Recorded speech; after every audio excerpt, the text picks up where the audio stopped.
La Bible dit dans Genèse chapitre 41 et le verset 28, c'est Joseph qui parle à Pharaon.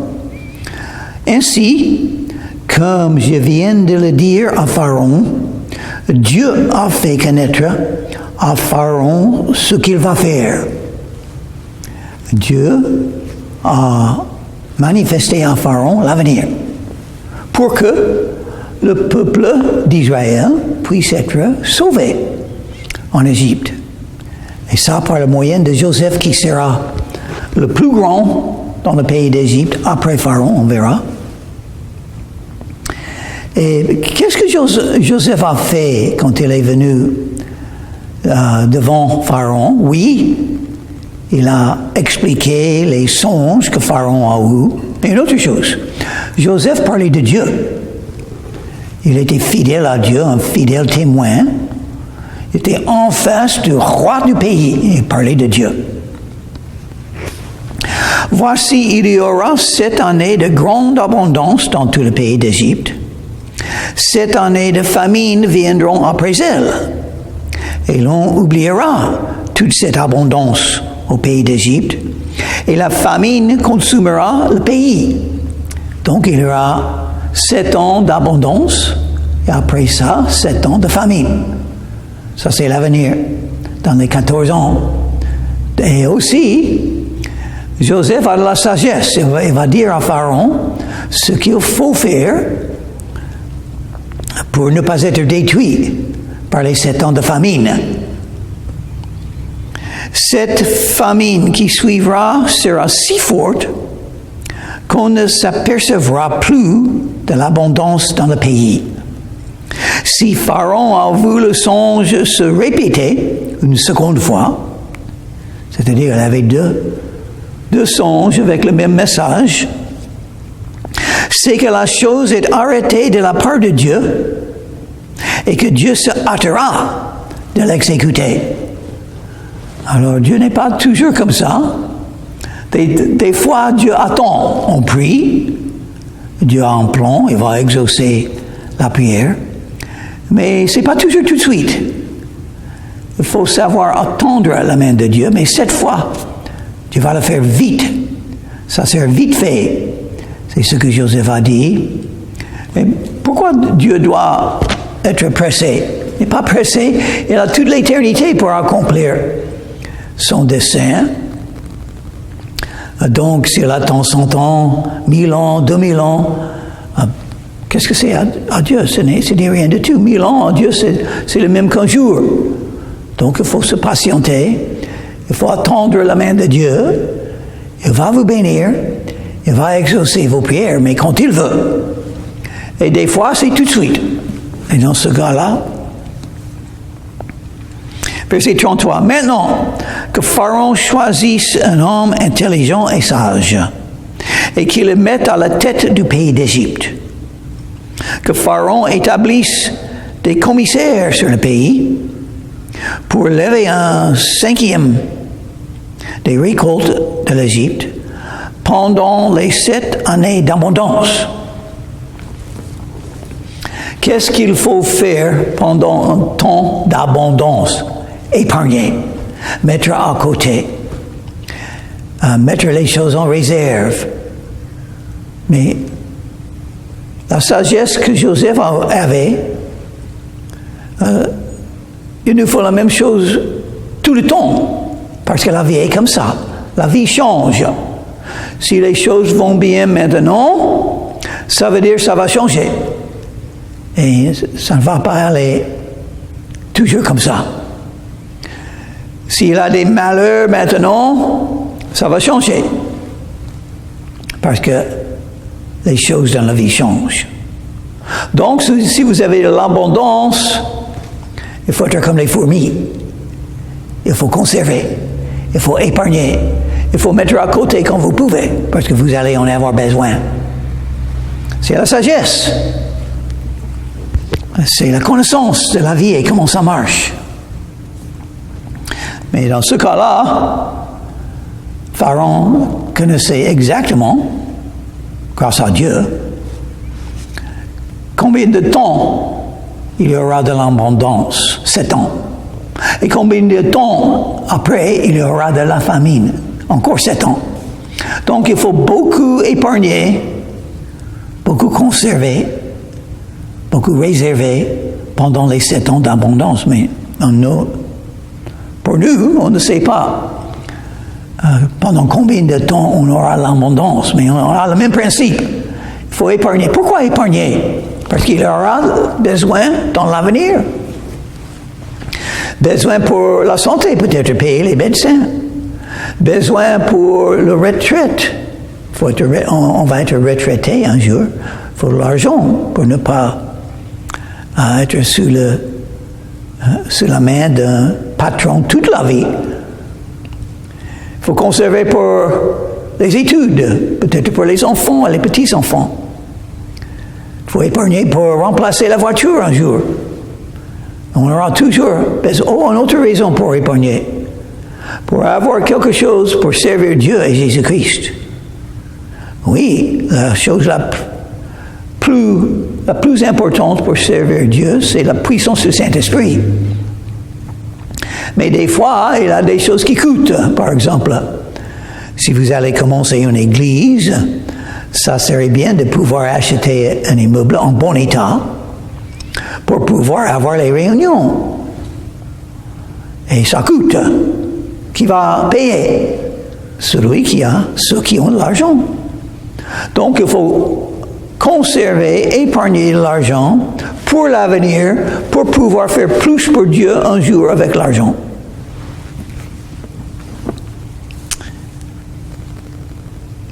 Verset 35.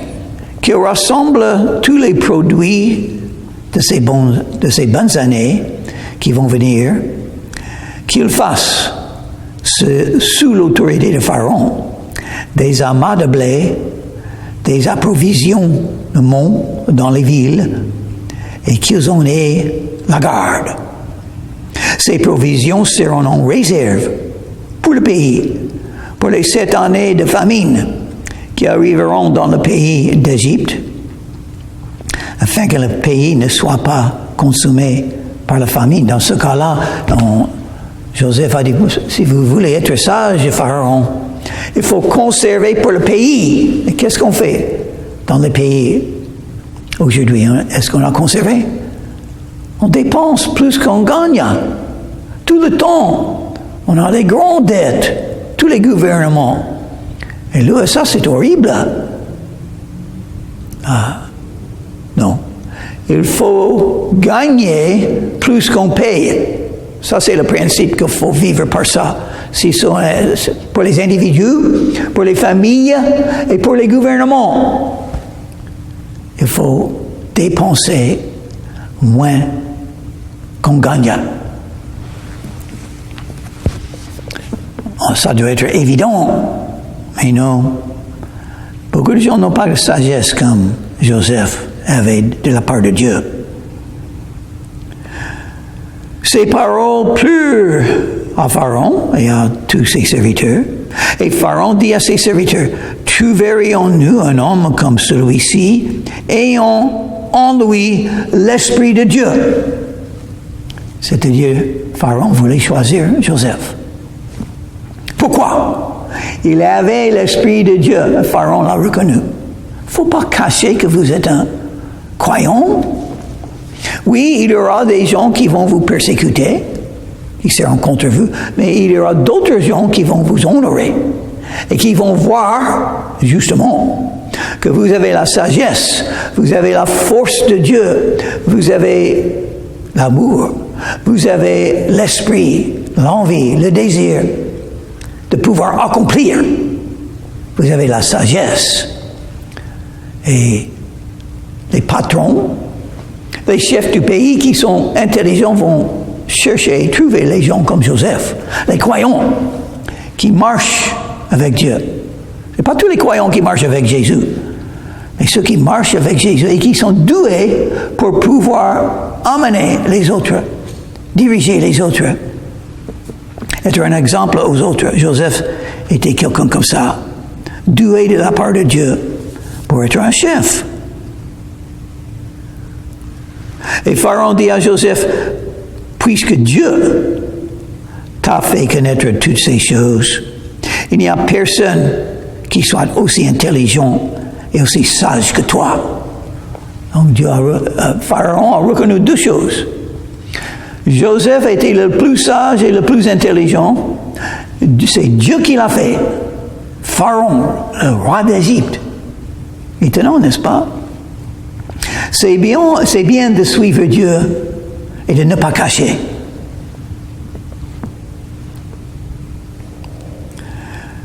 Je t'établis sur ma maison et tout mon peuple obéira à tes ordres. Le trône seul m'élèvera au-dessus de toi. La deuxième autorité dans le pays d'Égypte, c'était Joseph maintenant. C'est Dieu qui a fait tout ça. Pourquoi Dieu l'a fait? Pour garder la promesse que Dieu a faite à Abraham et à Isaac et à Jacob. Dieu protège les Juifs. Dieu guide les Juifs. Dieu touche le cœur même de Pharaon. Dieu agit dans la vie de Joseph. Dieu garde toujours ses promesses. Il est tout puissant. Et tous les hommes sur la terre appartiennent à Dieu. Il peut changer les cœurs. Il peut changer les cœurs de ceux qui dirigent les pays. C'est pourquoi nous sommes ordonnés à prier pour eux.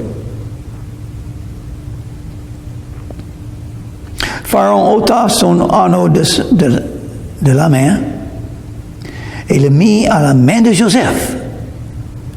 Il le revêtit d'habits de fin lin et lui mit un collier d'or au cou.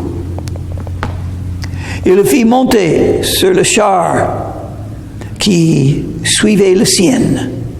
Et l'on criait devant lui, « À genoux! C'est ainsi que Pharaon lui donna le commandement de tout le pays d'Égypte. » Donc Joseph était beaucoup honoré et Pharaon lui a donné beaucoup d'autorité. Il dit encore à Joseph, « Donc est-ce que c'est bon de servir Dieu? Qu'est-ce qui sera le résultat? » On ne sait pas. Ça dépend du dessein de Dieu. Dans le cas de Joseph, il a été rejeté par ses frères, vendu en esclavage, l'objet de mensonges de la femme de Potiphar, mis en prison, oublié par le panier, par celui qui servait Pharaon. Mais enfin, Dieu a guidé dans toutes ces choses et on sait ce qui est arrivé. Joseph. Qu'est-ce que nous cherchons? Servir Dieu, c'est tout. Qu'est-ce qu'il veut pour nous? On ne sait pas. Quelque chose comme Joseph, beaucoup de souffrance. Peut-être on sera jeté en prison et ne pas être ôté de cette prison, si c'est la volonté de Dieu. Dieu décide. Dieu décide de toutes choses. Dieu a décidé que Joseph serait la deuxième autorité dans le pays d'Égypte. Il dit encore à Joseph, Pharaon a dit, « Je suis Pharaon, et sans toi personne ne lèvera la main, ni le pied dans tout le pays d'Égypte. » Pharaon appela Joseph du nom de Saphnath Pénac et il lui donna pour femme Asnath, fille de Potiphera, prêtre d'On. Et Joseph partit pour visiter le pays d'Égypte. Intéressant. Et on verra plus tard que cette femme aura deux fils. Pour Joseph, les deux fils Manasseh et Ephraim, ils vont hériter beaucoup dans le pays de Canaan. Et leur mère égyptienne. La femme de Joseph égyptienne. Pourquoi Dieu a fait ça? Parce qu'il aime tout ça. Ce n'était pas seulement la postérité d'Abraham qui ont hérité les promesses, parce que Dieu donne la promesse à Abraham, tous les pays de la terre seront bénis par la postérité d'Abraham. et un roi. Égypte, Pharaon. Et même la fille de Potiphera a été bénie. Et moi, je crois, sans doute, elle est devenue une vraie croyante grâce à Joseph et son témoignage. Verset 46. Joseph était âgé de 30 ans lorsqu'il présenta devant Pharaon, roi d'Égypte, et il quitta Pharaon et parcourut tout le pays d'Égypte. 30 ans.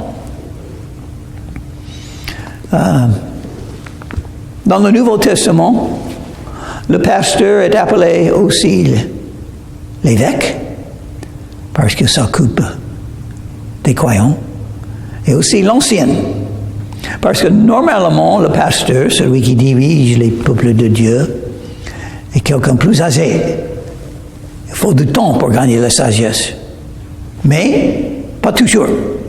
Il y a des jeunes hommes dans la Bible, les jeunes hommes, qui avaient plus de sagesse que les autres, plus de puissance de Dieu que les autres, et Dieu les a bénis, Dieu les a utilisés.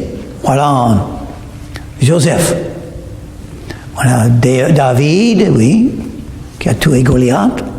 On a Timothée dans le Nouveau Testament. Il y a quelques-uns. Samuel, quand il était tout petit, le Seigneur l'a appelé. Donc c'est intéressant, n'est-ce pas, la main de Dieu, ce que Dieu fait. Et ce qu'il a fait, c'est étonnant, ce qu'il a fait dans la vie de Joseph. Mais les mêmes choses arrivent dans nos vies. Peut-être pas des grandes choses comme ça, que le monde peut voir, mais Dieu sait et nous savons. Ça, c'est Dieu qui dirige ma vie. Il fait ça. C'est inconnu au monde, mais c'est connu à Dieu. C'est une partie de son dessein. Pendant les 7 années de fertilité, la terre rapporta abondamment. Joseph rassembla tous les produits de ces 7 années dans le pays d'Égypte. Il fit des approvisionnements dans les villes, mettant dans l'intérieur de chaque ville les productions des champs d'alentour. Donc il a très bien fait pour épargner, pour mettre à part, pour gagner, pour mettre en réserve, comme Dieu a dit. Dieu veut manifester quelque chose, il faut le faire. Pharaon avait 2 anges. Joseph était là pour l'expliquer. Dieu a donné la sagesse pour quoi faire. Mais après, il faut obéir, il faut mettre en pratique ce qu'on a appris de Dieu. Verset 49. Joseph amassa du blé comme le sable de la mer, en quantité si considérable que l'on cessa de compter, parce qu'il n'y avait plus de nombre. Avant les années de famine, il naquit à Joseph 2 fils, que lui enfanta Asnath, fille de Potiphera, prêtre d'On. Et même, si on voit une carte, l'ancienne carte d'Israël, le territoire que ces 2 fils et leur postérité ont hérité en Canaan était plus grand que les autres. Donc, Dieu a dit, je veux qu'une Égyptienne. Une Égyptienne, intéressant parce qu'une Égyptienne était aussi la mère d'Ishmaël. Dieu a beaucoup béni Égypte. Il a beaucoup utilisé Égypte dans sa promesse à Abraham.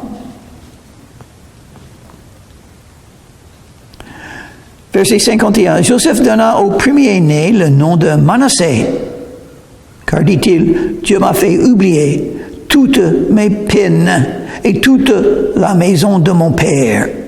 Et voilà, Dieu peut le faire. Dieu peut changer les choses. Il a changé les choses dans la vie de Joseph, qui a été vendu, qui a été mis en prison, qui a été oublié, mais Dieu a changé les choses. Il ne faut jamais oublier. Il faut oublier le passé Et il faut reconnaître les bénédictions du présent. Si vous voulez vivre par la foi, si vous voulez avoir la joie, il faut savoir oublier ce qu'il faut oublier et remercier le Seigneur pour toutes ces bénédictions que vous avez maintenant.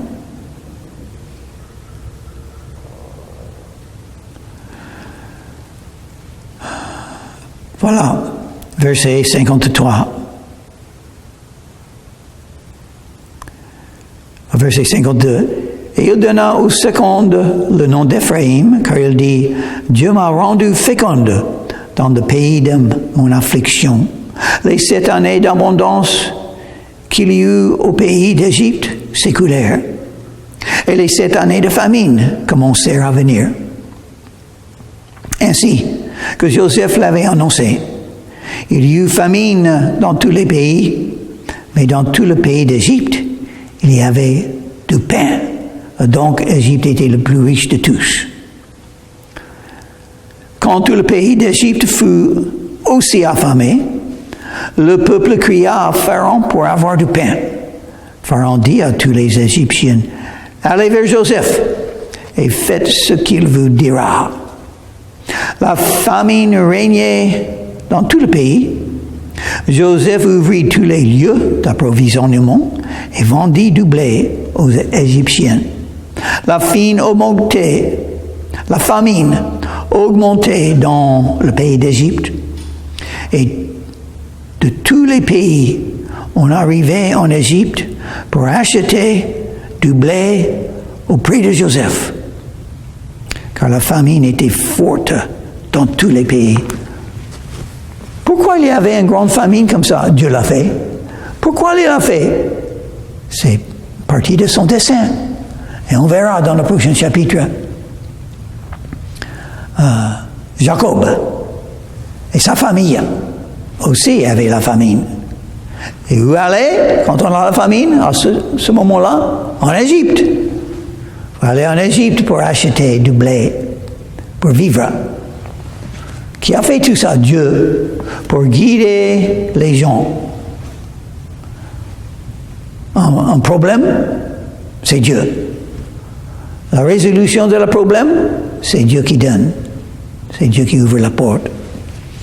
Donc Dieu voulait que Jacob et toute sa famille se trouvent en Égypte, et il va le faire. Il va le faire parce que c'est le dessein de Dieu. Et la même chose arrive dans nos vies.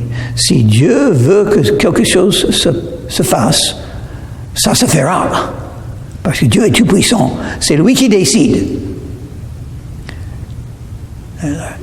Même les douleurs, il a une raison pour lesquelles. Si vous avez la foi, si vous avez la confiance en Dieu, vous verrez la même chose que Joseph et que Jacob. Dieu agit. Même dans les choses qui nous donnent le bonheur, et même dans les douleurs. Romains chapitre 8 et le verset 28. Nous savons que toutes choses concourent au bien de ceux qui aiment Dieu, de ceux qui sont les appelés selon son dessein. Oh, c'est bien d'être un croyant. On peut souffrir dans la vie. 75 ans, moi, j'ai souffert un peu. Mais je crois qu'en connaissant les principes de la Bible, il y aura d'autres souffrances.